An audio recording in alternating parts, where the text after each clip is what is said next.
Hello and welcome to the Handicapable Black Woman Throne Room. My view of humanity is a whole new tea. Okay, so I'm going to be talking about divorce, something I haven't been through, but I've been through a lot of long-term relationships where I would have been divorced. I would have. There was no working those things out. There was no waiting for these men to figure themselves out. And I'll admit, everyone grows in time, everyone changes and evolves. So I'm not going to say I'm perfect because I'm nowhere near perfect.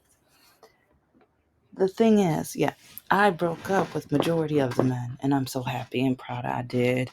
And I am going to have another discussion. Yes, I always talk about past and future episodes because a lot of them relate to my life. When I talk about politics, I relate to my life, especially being a Democrat, liberal, progressive, and how a lot of conservative, Republican, religious, or highly Christian men who want me to be submissive and feminine and all that other crap where it's if you want me to be submissive, you need to be a strong enough man that can handle me because well, let's just say 2025 has been the year of the men trying to come back into my life, and I never asked for them to come back into my life.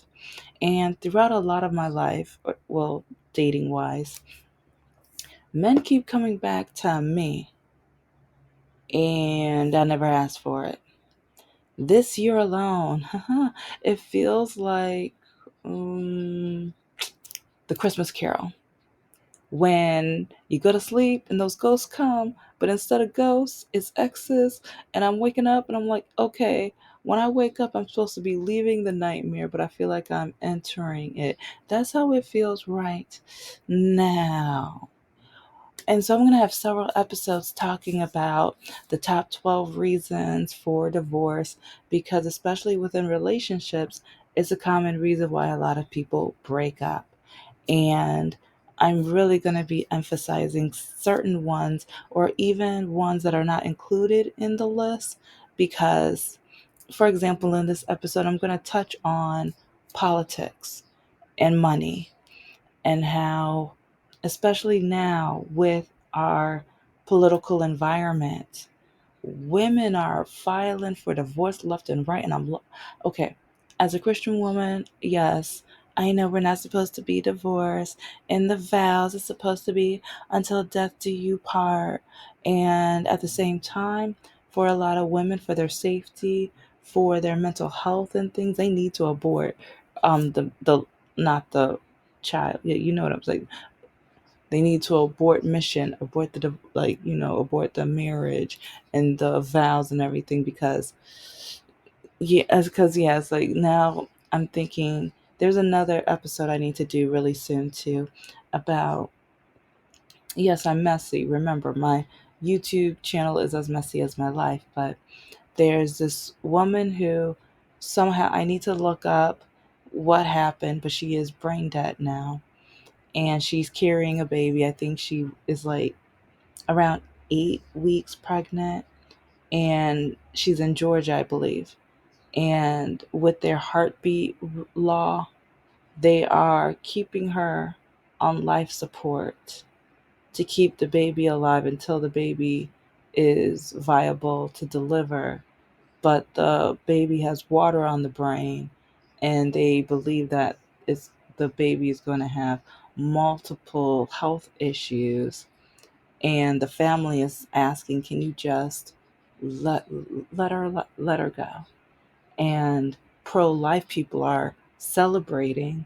Yay, you're allowing this child to come to life, come to birth. So yeah, let's just say I'm going to talk about that because, especially having a disability and the toxicity in the church, where oh yeah, they are quote unquote pro-life, they are quote unquote pro-life, but then when I see people with disabilities, the hurtful, awful, terrible, stupid, ignorant things they say, but then they say it's because God told them to.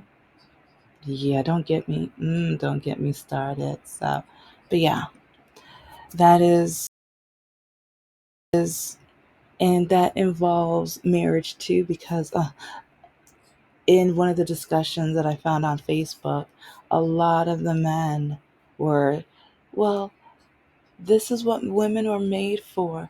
So she is fulfilling her duty before she officially dies, and she should be proud of herself, or her family should be proud. And part of me is like, because America doesn't have the whole, okay, yeah, this isn't this episode, but oh my, you do not know how heartbreaking and how just frustrating it is, because our country doesn't align with what a lot of them are saying, because who's going to pay for it? Okay. And that, you know what, that goes to the money thing.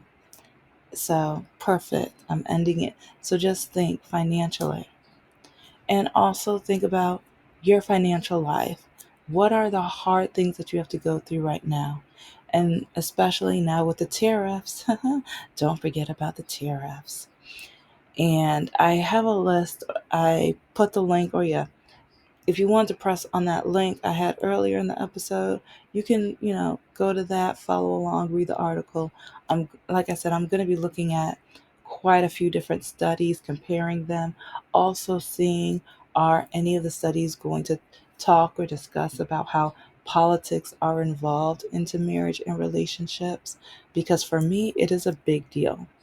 And as you guys know, if you've been listening, that I share my list of standards that I have on Plenty of Fish, on Scout, and Meet Me. Because on those three dating apps, in my opinion, are some of the most toxic, terrible dating apps. No, and why am I still on them? Now I'm mostly on them because when absolute jerks write me, I have more for my collection. Yes, I'm Patty. I have more for my collection. Remember, I'm not perfect, I'm Patty. And when men have the nerve to try to write me telling me if I'm a liberal, progressive, N word, and I'm a good for nothing Jim Crow N word, like, you don't know how many men of these conservative white bigots have called me the N word, or the B word, the C word, the P word, a combination of all the other words. It's crazy, right? And one of my dating standards is with finances. It is that you must have some money invested. And that makes me sound shallow. And I'll admit it makes me sound shallow, but a lot of men don't understand that with some women and their standards, they have just reasons for it. Some of them are shallow. Some women are, he must have a six pack. I don't know. No, I mean, there's certain men I'm more attracted to. Like, I like a guy with tattoos. I don't, it's like, and, but at the same time, not ones that look like he was in prison or locked. Like, yeah, there's certain types. I like the artistry. I like, especially when I see a man that has a sleeve and it's not just random stuff. It's not Pac-Man on one side, a dragon on the other, but if it was a dragon eating the little tokens, like Pac-Man, like me. I don't know if it was artistic and playful and imaginary. That is what I'm attracted to. I like that. And guys who are nerdy, but at the same time, they have dry, kinky humor. Hey, yeah, let's sit down, let's have a meal, let's talk. It's like, especially if we can talk about documentaries. But yeah, if he's conservative, no. Mm-mm. And especially conservative, heavy on the capitalism. And some people say that, well, you invest money. You're a Republican. You need to vote Republican. No, no, no. Like, people invest for certain reasons or different reasons. And when people try to tell me why I do things, they they need to mind their own business. It's like, or when I do tell them the reason, then they tell me that's not really the reason. Okay. I like Like I said earlier, I would have been divorced if I had married any of the guys, including, oh, the guy who blackmailed me to date him. I would have never. Oh, yeah, because remember, if you've been listening, he had an envelope with wedding on it, written on it, because he was going to save money for the wedding. I knew it was never going to happen, but I encouraged him to save money because I wanted him to have money because he kept stealing from his grandmother's purse, and I had to hide my bags, my purse, my wallet, my money, because every time he was in a room alone with my belongings, he would try to steal from me. And he caught me, like I've mentioned this in other episodes. There were a couple of times where when he saw me park my car in front of the house, he would, and this is when I knew he needed money or he wanted to steal money, he would offer to grab my bags. I thought it was nice at first, but then I realized every time he went to grab my bags to take into the house later that week, because I budgeted and I always kept a certain amount in my wallet. And then when I realized I no longer had that amount, or it didn't make sense, especially when I need to get gas and different things, it didn't. And then I realized, yeah, when he offers to take my bags into the house, he does that so he can run into the house, take some money out before I'm able. And so then I had to start hiding my wallet and moving my wallet in different places in my purse to make it take longer for him. So then he didn't have enough time to steal from me. Yeah. And so when I saw money lower on that list, I'm like, no, no, no. Most relationships that I've been in, one of the main issues was money. And Mr. No Heart, oh my God, like during COVID, after the things that he benefited from, I hope he finally got his life together financially. I hope that maybe he started investing because I started getting heavier in investing because I was able to pay off all of my credit card debt from when someone stole my credit, from when he tricked me to start a business, and then he didn't have any money, so he made me spend literally over $2,500 to get everything started. But then next thing I know, yeah, he was like, oh, never mind, I quit. No, let's not do this. And then I'm like, so you're going to pay me some money every month to even because this is off my credit cards and from my cash, my like money that I've been working my tush off for. And he told me, no, I have kids. He's like, you'll figure it out. You're great with money. Yeah. I and the at the beginning, because like I knew People's Court told me get a contract, and I had a contract made, but he was like, you don't trust me. I should have said, no, I don't. But he kept gaslighting me, telling me, there's no need for this. We don't need this. And he kept throwing them away. So since he kept throwing them away, I should have been like, then we don't start the business. But he knew how much I wanted to start a business so that I could pay off my credit card debt, save for a house, move out from the nightmare that I was living. He knew that. He knew that and he tricked me. And that's one reason why he was nothing but a user, in my opinion. And that's why I'm saying after COVID, after his boss told him, I don't care if the government says you're not needed, you're coming to work every day. So he got to go to work every day and he got the checks. And he got something, yeah. So and that's one reason he was able to fly. He was all of a sudden he had money to fly him and his daughters to California. This man was broke as a joke ever before, asking me for gas money every week because he was spending all of his money on 420. Like he wanted to have a 420 business, but then he stopped, but then still going to buy 420 from other people. He had and it's like, so instead of even having your own business, you could have had your own plants where you could have been growing your own to save them, like the money that went into that go into something else. And with even dating other guys, whenever I say or mention that, yeah, it's like I invest and or I'm on my laptop and I'm on one of the investing sites, they called me a nerd. They they said that I'm stuck up, or I must be complicated, or I must be a handful. And I'm just like, but I'm investing my money. I work one, two, three, four jobs at the same time, and I pay my bills. I've never asked you for a cent, not a cent, but they're always asking for my money. And that's the thing, like a lot of men keep getting mad at women for being masculine, but then independence they think is masculine. A lot of men keep acting like independence means you're a man. Being masculine means you're independent, or being independent means you're manly and stuff like that.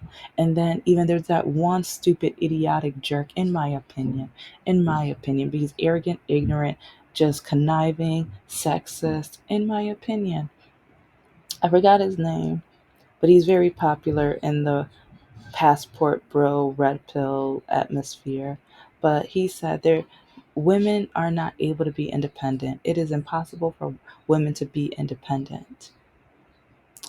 But then it's really funny how a lot of men are single because women would, with how a lot of the men are out here, women would rather be independently in peace than have to deal with their mess.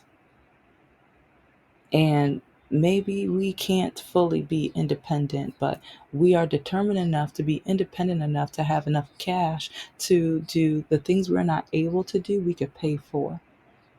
So when we need somebody to mow that grass or plow that snow or do the plumbing, the electrician or whatever have you, something like a hole in the wall and that remember Mr. Lock a Key. Oh, I hope they fix those 3 holes in the walls in that house. I hope, but anyway, because that costs money.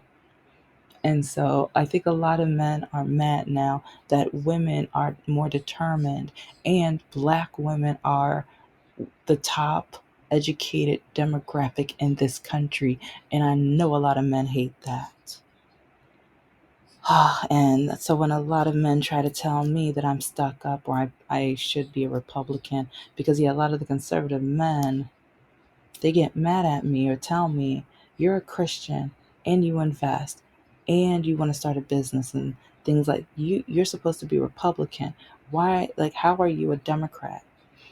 And my response is something they normally don't like, or there's one who actually threatened to come and burn, yeah, try to arson the house, yeah, all that, yeah. And or he said I better watch where I'm at, because he said he knew, because since we were talking over time, sometimes I would tell him when I was running errands and things like that, and he told me I better watch my back, because since I didn't want to deal with him anymore because of his sexist opinions, because he told me that he was not going to allow me to work and he was going to make sure to figure out a way to get me fired from my job. And so that's when I didn't want to deal with him anymore. So he told me that he knew where I worked and he knew where I shopped. So I better watch my back. If I so I better get back with him or I better watch my back. And a lot of men do that out here. And so when it comes to finances lead to a, a lot of the other items on that list, because a lot of men don't want women, a lot of men, not all men, a lot of men don't like when women have their own independence, have their own voice, have their own choice. And if things are toxic within the relationship, they could just pack their bags and leave. A lot of men don't like that. I've heard men tell me, and I've had men tell me that they don't want me to work because they want to make sure that I stay within the relationship, that I stay submissive. A lot of men told me that money is what makes women not be submissive anymore, and that destroys the house. And when people talk about how long they've been married, how long they they've been even having complications in their marriage, or some who they get in the middle of their divorce and they say that they try to stay as long as they could. Of one of the key things is marriage, and also that bad chicka wow wow. But then sometimes the sexuality and the money kind of come together. No pun intended. Yeah, no pun intended. Unless you want to put a pun in there. Yeah, freaks. But anyway, because sometimes when people focus more on money, it takes away from the communication, it takes away from the bond, it takes away from the love, this or the so-called love that put you guys together. And sometimes the lack of money is like being laid off, and then sometimes that being laid off forces that person to be at home more. And then you go from you're together a few hours a day and you enjoy those few hours a day, and kind of like, oh yeah, COVID. It's like all of a sudden a lot of people were home all the time. They were together all of the time. Yeah, the, I really want to research those divorce numbers because divorce was going up during, like, especially near the end of COVID. And then now with this political whole situation, and a lot of them say that either it was the change with financial was different, or since a lot of the men weren't working anymore, part of their identity was being taken away. And so then the partner saw them in a new light, saw them differently, saw them change. And in some ways, I wonder if it was depression, or if it was even just embarrassment, ego, like their ego was inflated, because now that one thing that made them feel like such a man, that made them feel like they were so dominant, something that so many men crave, dominance, power, and for others to be submissive to them. It's interesting. It's, yeah.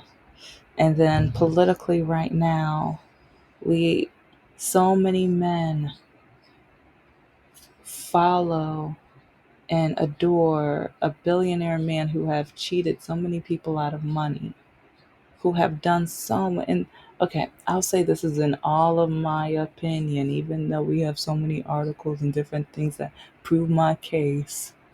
But remember that university and that stakes and that airlines and their casino, and then even look at the Bitcoin that they create, him and his wife. But then a lot of people said they lost millions, or they lost their life savings because they put their money into that thinking that they were going to grow some money. Oh, and the watches. Have you guys heard about the watches? They don't say his name. They say rump. They drop the T. They need to go back to Sesame Street. See, they want to take money from PBS, and they can't even spell the companies they are hiring to put their watches together can't even spell his name. They can't even put the T on it. Ooh, it's a travesty. See, that starts with T. See? Mm-hmm. Mm-hmm. Yeah, this episode is dedicated to travesty. Ooh. Ooh. Yeah, let's go. Okay. So just know that money versus marriage is a bigger issue. Money versus relationships. Money versus even just mental health. Because, like I said, when someone loses their job, gets laid off, and everything like that, if someone gets a raise, it's like money changes you. And a lot of people realize that, especially once you get married. And that's one reason why I've done a lot of dating nightmare episodes, because I've been hearing a lot of my old so called friends tell me that they're either in the middle of a divorce, or they are about to get married again, and different things that they're going to do now that they didn't do before, or how their spouse has changed or how they have changed. And I know, one of the items on the list was that people get married too young. Yes. And I just remember when I was finishing college, a lot of people all of a sudden, I'm engaged, I'm engaged, I'm engaged, I'm engaged. And it's just like, hold on, what is this engagement season? Okay. And I still remember there was this one guy my senior year, all of a sudden he said he liked me or he was interested in me. I was just like, okay, stop lying. Cause like, I mean, if you knew this guy, you would have laughed your tush off. You would have been rolling because you would have known that was a lie. It was nothing. It was nothing but a lie. And lie starts with the letter L. Cause yeah, yeah. But anyway, any. So at the end of the day, when you're dating somebody, ask the uncomfortable questions early. Sometimes people don't want to ask those questions because they're so excited or they so want us to be able to see what it can become. Yeah, you can see what it can be, but what it can become, but by then your heart is in it. Then you don't want to separate. And I knew I wanted to separate from Mr. No Heart. I was scared because of my disability. Oh, and the reason why I invest in, because a lot of people say I'm shallow since I want a man that invests his money. I'm tired of loaning my money to men who either lie about why they need the money or lie that they need my money, or they spend all of their money in order to then gain my money, and then they tell me you don't have kids, you don't have the same responsibilities, when even though I don't have the same life as you, does not mean I don't have the same or I don't have responsibilities, because I still have student loans. I'm trying to start a business. And especially for Black women, even though we are the highest educated demographic, we are the least likely to be given business loans or given a chance to start businesses and things like that and to have leading roles because Black women. But then people want to say, oh, it's DEI. You only got the job because of DEI. Oh, the ignorant bigots out here. Okay, but I encourage you, if you don't have much money to invest, I've mentioned this in quite a few different episodes, and I should put my affiliate. You know what? I might put my affiliate app or link for this app. But get Acorns. I, I like that app. I've been using it for years now. And oh, when the market crashed, ooh, yeah, it hurt it hurt. No, it didn't even hurt just a little. It hurt. But at the same time, I still had the money that I didn't have years ago. I have in there now, and it's growing. So I'm not gonna say it's gonna be peaches, rainbows, butterflies, and unicorns all the time, because there's gonna be some days where you're like, oh, okay, yeah, I'm not gonna look at it for a few days. But at the same time, if you start now, if you're able to start now, you can at least have some money to like grow for when you try to retire. Because there should be time that you retire and relax and be able to just be lazy and be do whatever whatever in the world you want to do, right? Right. But thank you so much for listening to the Handicapable Black Woman Throne Room. I am a woman, I am of color, and I am handicapable. But most importantly, I am human and you're human too. And don't be scared to test out different ways to grow your money. So, this is your one life. And they say money doesn't make happiness, but it can make a divorce real quick. Bye.